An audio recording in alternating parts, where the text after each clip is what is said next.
Now time to bring you the second part of our interview segment for today. We're focusing on the cryptocurrency market. Now, the spate of meltdowns in the cryptocurrency space have erased tens of billions of dollars of investors' assets and sparked urgent calls for regulation of the freewheeling industry. Now, the price of Bitcoin breached about $19,000 earlier, and Ethereum fell below $1,000 by Saturday morning, and by this morning, it was attempting to play back around $20,000, $21,000, also going back on the back of what played out yesterday, extending the brutal crypto bear market to new lows. Bitcoin plunged nearly 10% in less than 24 hours, adding to a series of sustained losses over the last several months, as it now sits below $20,000 for the first time since November 2020, down more than 70% from an all-time high of $68,000 per coin in November just last year,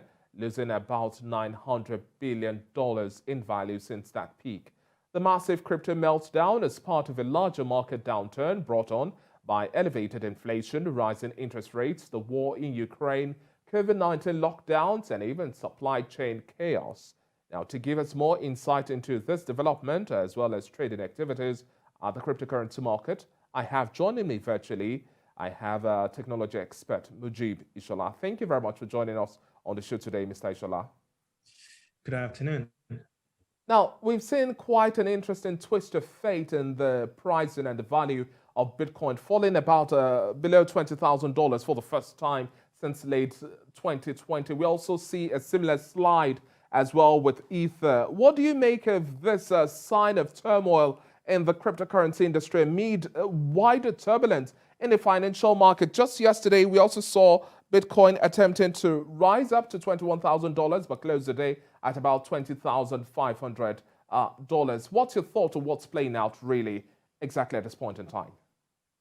Okay, so there, it is very interesting, and I think it's the nature of the market, right? Volatility is one of the reasons why people even get into this in the first place, right? What is happening now is that people are beginning to understand that cryptocurrencies and blockchains and any technology cannot actually exist in a vacuum.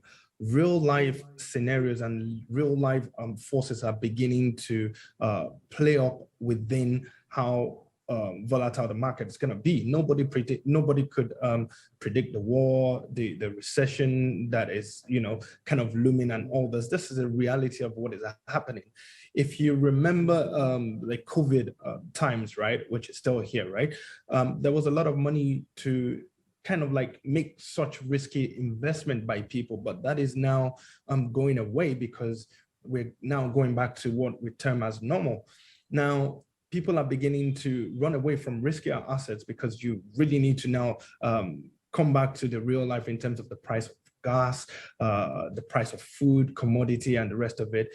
And that is what is playing out. So there's the demand is becoming lower for people that are not Bitcoin or cryptocurrency maxes.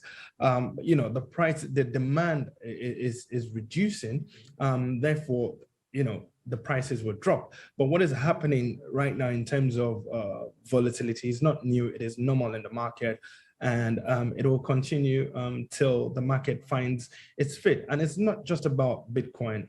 Other projects out there are also losing value, right? Also, other projects are losing value. It's not about just Bitcoin alone. It just happens that, well, Bitcoin is the one everyone else is tracking.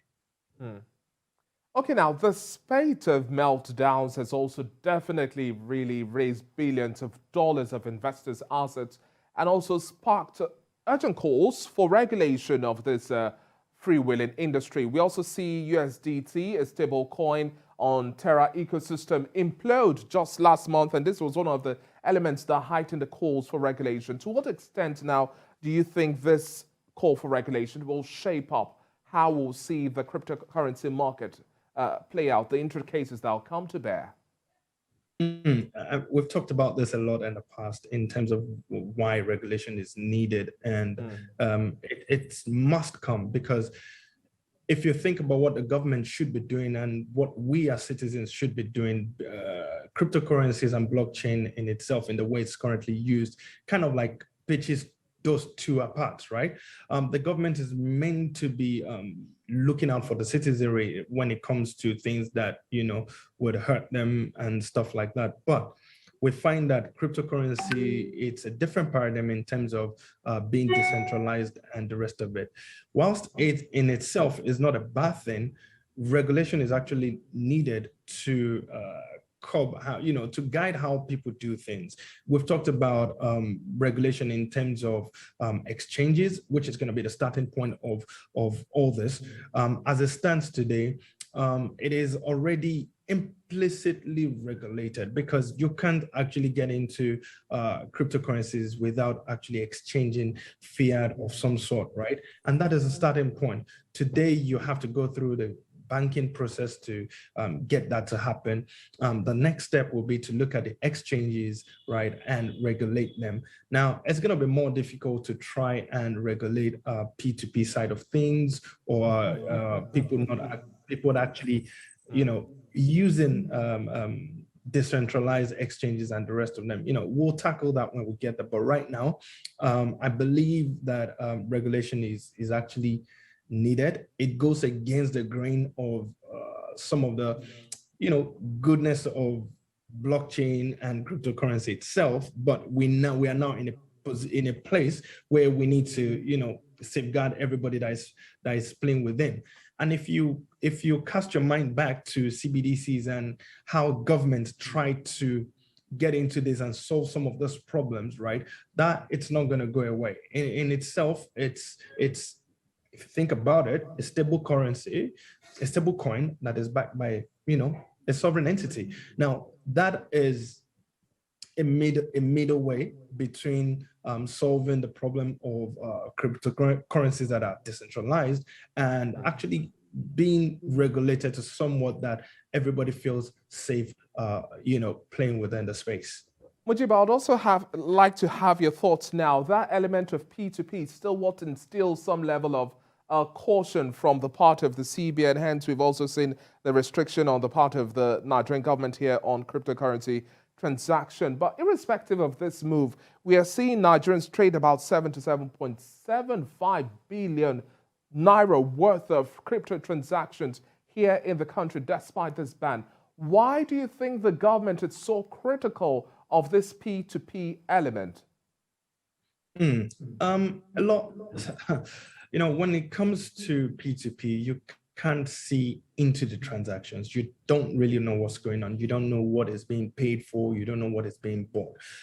You could argue the same for cash, but at the end of the day, you could still trace cash somewhat from the source to, how you could trace it, but with the P2P, it's a lot more difficult, right? Now, people will do what people would do, right? We just hope that people will do the right thing every time and all the time, right? So P2P makes it difficult to see into the transaction, and there's a lot of gray activities that could happen. Now, we're not saying that is not happening with cash or... That's not the entirety of the picture, really. No, again, exactly. It's not the entirety of the picture, and P2P will continue regardless of what anybody does to it. These days we're calling it P2P because of the technology angle to it, but it's not different from two guys sitting at a pub and exchanging whatever they need to exchange. So we shouldn't equate that to painting everything with the same brush, because at the end of the day, not every activity is criminal. And if there's a criminal activity, we should prosecute it correctly. As such, yes. Okay, now let's go back to how we're seeing the Bitcoin play out here and other stable coins. What would it take really now for Bitcoin to become much more attractive once again to investors? The current downside is definitely weighing in on investors' sentiments. Looking at from the previous one that we had, which is plummeting with tech stocks, as larger economies are also showing a bigger level of fragility. Inflation is rising, and we have a full-fledged recession looming along the horizon. Now, how or what do you think it would take for Bitcoin to become much more attractive once again, beyond all of the volatility playing in the market? Okay, that's kind of like the million-dollar question. Nobody actually knows. There's been prediction of Bitcoin going back to 100,000, or some even predicting 250. That's going to be a difficult type of prediction because you do not know what the real life situation is going to be. Today it's Russia, and tomorrow it could be anything else, right? It's going to be difficult to predict how this is going to end up. But with anything in any market, the prices will go up, the prices will come down. Eventually, the value of Bitcoin is going to find its own level, and which is why, if you could, Bitcoin and any cryptocurrency for that matter is a very risky investment, right? You should know what you're doing before you get into it. It's a speculative asset and should be treated as such. If you're looking for price predictions, I'm not sure anybody can give that to you. You just have to do your own research and know what you're doing. If Bitcoin goes to zero tomorrow, the question you need to ask yourself is, are you going to be okay? If you're not going to be okay, then you should think twice about the investments you're making right now. And, so no predictions. Okay, now let's just have one element here where you make a forecast. Now, for the rest of this week till the end of this month, do you see a further free fall in the transaction value of Bitcoin, or you anticipate some recovery like we saw yesterday, where Bitcoin transaction volume was attempting to lift up towards the $21,000 benchmark? Let's also look at Dogecoin, USDT, Terra. How do you see things play now? What's the fate of these currencies, these coins? Okay, without not a financial advisor, but if you think about USDT, that's already taking some serious bashing because of what is going on. So people would think twice about looking at that project because it's broken, right? All altcoins will trail off Bitcoin. So whatever Bitcoin is doing is what they will do. Will the price go up? Definitely it'll go up. By how much? Nobody knows. Is it going to come back down? Yes, it's going to come back down, because you have to understand that the moment it goes up, there'll be some people that will be looking to get out of the game. If you look at what is happening with a lot of the big investors and institutionalized investors, right? They're also looking to wait for the right price so that they could give their investors back, some sort of profit, right? So it will keep going that way until, the right levels are found. And the right levels can only be found when we find the right project and solve real world problems with these technologies. Thank you so much for your time on the show today. It's been a pleasure speaking with you, Mujib, and definitely we'll keep our tabs on how the market is going to respond to all of these intricacies, and then we'll have a bigger conversation once we have the bounce back in terms of Bitcoin's trading value. Thank you once again. Thank you.